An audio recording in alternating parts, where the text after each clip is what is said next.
როგორ ვერ ბრძოლოთ ცუდ აზრებს და ცდუნებებს. უნდა აი მე ესეთი მაგალითი მოვიყვანი ადრე თუ გახსოვთ აი მაგალითად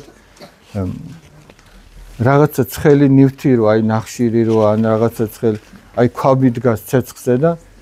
თუ უცბად აიღებ და გადმოდებ ხელები ხო არ დაგეწვება აი ძალიან სწრაფად რო გააკეთო მაგრამ თუ აიღებ და ხელში გეჭირება კარგ ხანს მაშინ ხელები დაგეწვება აი ნახშირი ნაკვერცხალი არ აგიღიათ ესე ხელით უცბად თუმცა დღეს ახლა ცენტრალური გათბობებია და შეიძლება ნაკვერცხალი ეგრე არ გადმოვარდნილა ღუმელიდან მაგრამ როგორ ზოგს არც უნახია ნაკვერცხალი აი გავარვარებული ნაკვერცხალი და გადმოვარდა უცბად დავარდა იატაკზე და შენ არ გინდა რომ იმან იატაკი გააფუჭოს უცბად აიღებ რომ ღუმელში შეაგდო და თუ ამას უცბად გააკეთებ ხელს არ დაგიწვავს მაგრამ ახლა შენ თუ იმ ხელს აიღებ და დაათვალიერებ კარგად დაგიწა ახლა თუ აიღებ და უბეში ჩაიდებ ის უარეს იზამს ხო მართალია აზრებიც ესეა რაღაცა აზრი რომ